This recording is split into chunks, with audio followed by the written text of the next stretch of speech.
Hello, everyone, and welcome to day 12 of 90. Seems like this is becoming a little easier the more we do it. Yeah. Thank all of you that have hung in there with us each day. I hope that you're getting a little bit of a glimpse into what it is that we do and sort of the craziness that can be our life and the good things that are coming and the good things that happen. It's all craziness around here with the way that we have 5 kids and they're busy, we're busy, and we're trying to build community and be a part of our community. So thanks for hanging with us. So when we saw you last night, we had gotten back really late from band contest and we're really tired. I'm not even really sure what all I said. So it could have been a bunch of gibberish. Do you remember? We talked about the band. That's about it. About the band. That's right. And today, had a great day, got up, had church this morning. It's really an awesome word. I was really encouraged and challenged. I think we've mentioned it before, but maybe not. If you are unaware, we are hosts of a watch party with Elevation Church out of Charlotte, North Carolina. And today we got to hear Pastor Joye bring a word. Let's explain a little bit more what that means, that we host a watch party. Okay. So we have been to Elevation twice, once each year, this year and last year. And in that, we felt a prompting to bring Elevation to Perkins. And so we have partnered with them. They give us resources for the kids, and they give us different resources for the adults and life groups, type E-groups. Mm-hmm.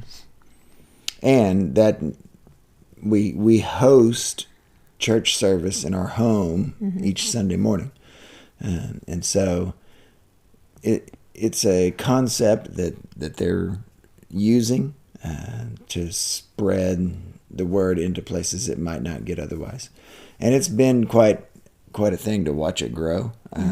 They have like a couple of 100 watch parties now across the world. This is not just happening in America. It happens in countries that you wouldn't even really think of. And so it's encouraging to see what it is that God's doing through technology. We should use all of the things that we have at our disposal to help reach the world for Jesus. And so that's what Elevation Church is doing. That's part of what we're doing right here, is to take our message of forgiveness and reconciliation that God brings and take it to the world. So anyway, that's part of what we do. Mm-hmm. So today, what we heard was a sermon on contentment, chasing contentment. I know that for me, I do that quite a bit. I mean, I wouldn't say that I am an uncontent person. I think that where we are and our home and the things that we have are all good. Sometimes I begin to wonder, though, is there more? Should there be more? Do you ever struggle with contentment? Oh, yeah. I mean, we hold this device in our hand and we get to see everybody else's highlight reels. And you wonder, why can't I do that? Why can't I wake up and... Yeah.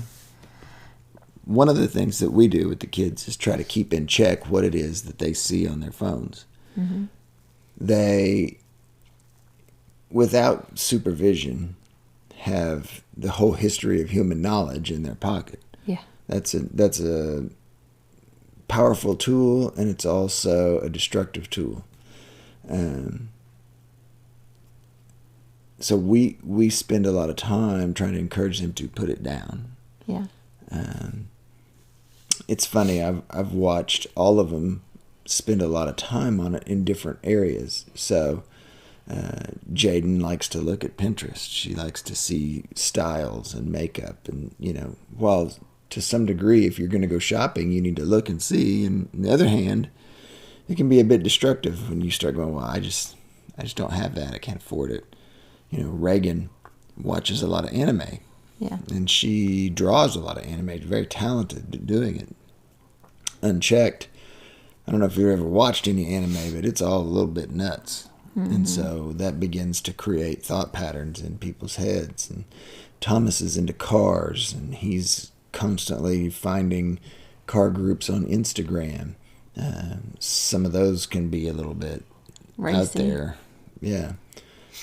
Lauren tries to blend in. She wants to be part of the crowd. She struggles with acceptance and sort of keeping track and putting out, ask me a question, rate me, would you date me, do you hate me, all that stuff that kids do. So to be clear, he said rate. Rate. R-A-T-E. So being content can be a struggle. Yeah.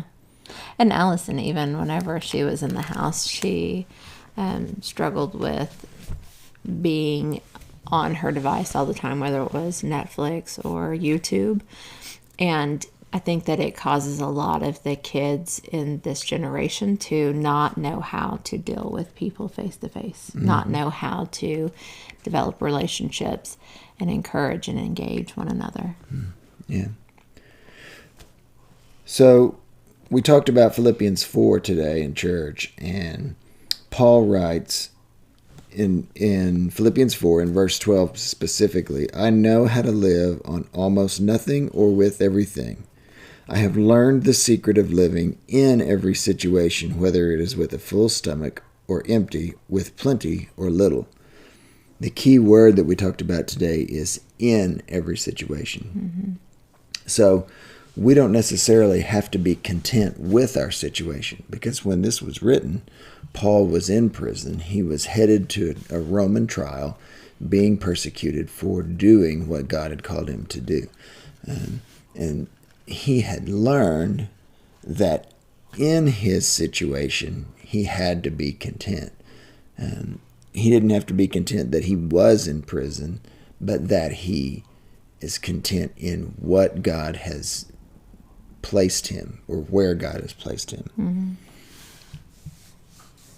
How do you find that?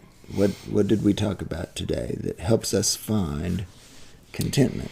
Well, there is I'm going to do it in reverse order of what Wade did. It was the practice the present. And he talked about that, we have so little time that we're present because we're looking at our devices, or we're living in a world that we're escaping our situation. And then there was practice the pivot. You get to choose what you focus on, just like he says in 6. Read that for us. It says, Philippians 4, verse 6, don't worry about anything. Instead, pray about everything. Tell God what you need and thank him for all he has done. So you get to fix your focus. And then the last one he talked about, his first that he talked about was practice the petition. And it was a lot of Christians, they misdefine contentment as believing for a no. That you practice the petition, that God wants to say yes to you. He has said yes to you on so many things.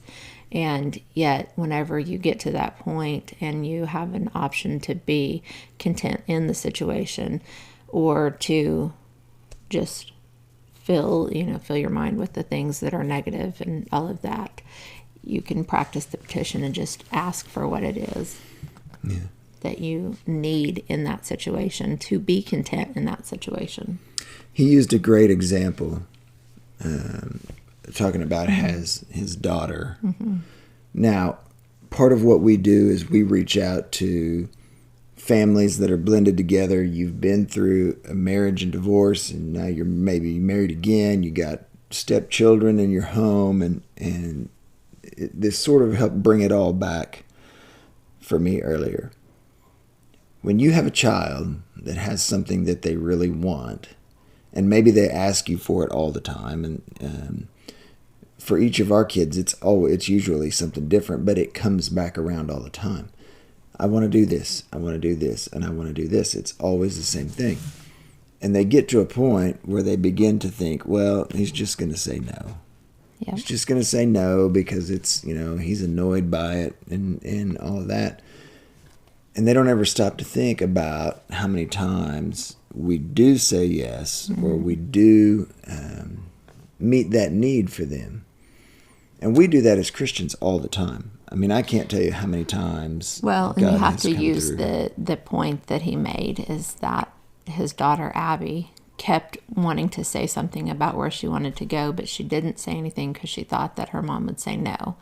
And he said that just dumbfounded me because our bank account is proof that she doesn't say no very often. Mm-hmm. And so he said, I think that we look at God that same way. Yeah. That, oh, he's going to say no. But the proof in our account is that he doesn't say no as much as we think he does. Yeah. And it comes with being content. Mm-hmm. And I thought about that. I thought about it and how it plays out in the lives of our children. It gets tossed around a lot. You know, I never get this responsibility, or I never see the other kids get the same punishment. We often take for granted the things that are right in front of us. Mm-hmm. We get used to it. It becomes normal. Yeah. And so we end up not noticing it. I mean, I think that's a very human thing. Mm-hmm. So being content is something that you have to work at. It's a choice. It's a choice to be content, to know that what you have is enough. God is enough. God wants to do for you the things that are on your heart. It's hard for me sometimes to pray specifically for things that I want. And I've always felt like, prayer should be for other people. And I do feel guilty at times asking God for something for me. Mm-hmm. Do you run into that? Oh, yeah. And I think that that's a place where married couples can have more communication, because where we will be weak in one point, the other person is strong, and they can pray with you and for you. Because I know we've had this conversation many times where you have said to me, why can't you just be content with what you have or where we're at? And I have said, I feel like God is calling me to pray about this. And we have talked through that. We've prayed through that, and we've seen God really move through that. And it's not necessarily a question of contentment. It is, like he said today, knowing that I'm good right here where I'm at, and yet I still know that God has got, all of these amazing things coming down the road. Mm-hmm. So. Yeah.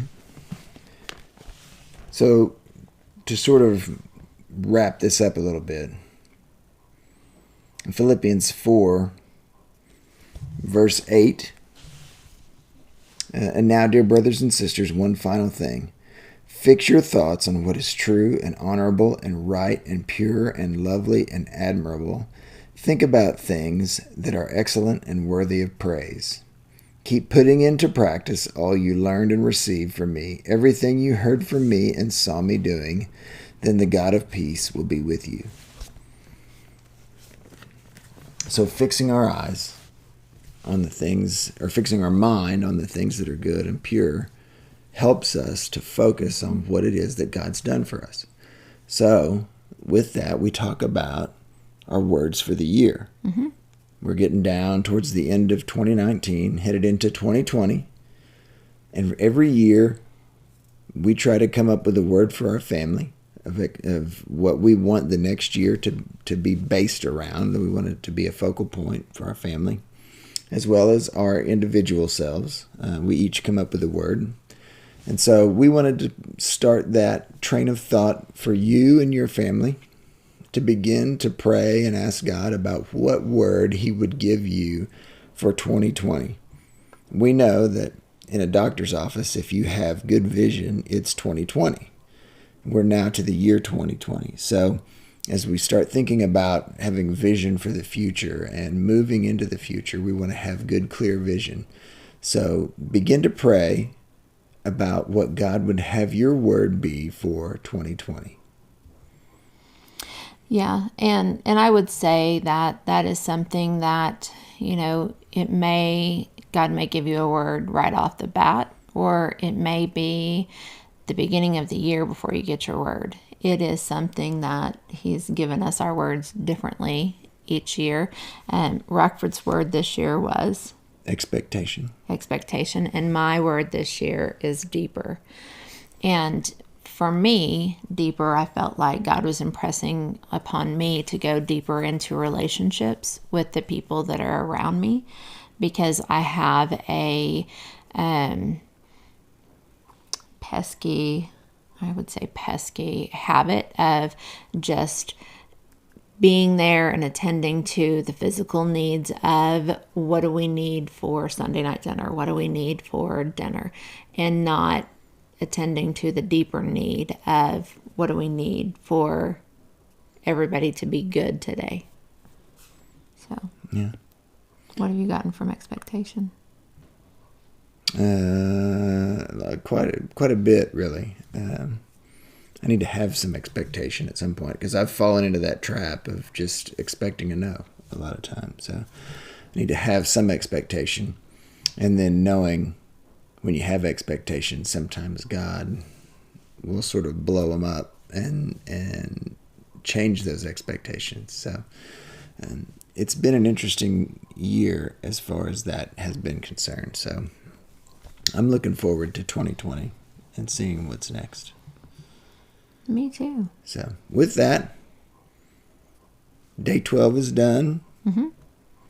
If you like what you hear, leave us a comment. If you have a question or comment about contentment, put that below. Subscribe to the channel if you like the channel. Tell your friends and have them watch. Thank you guys for being a part. We'll see you on day 13. Yep. All right. See you tomorrow.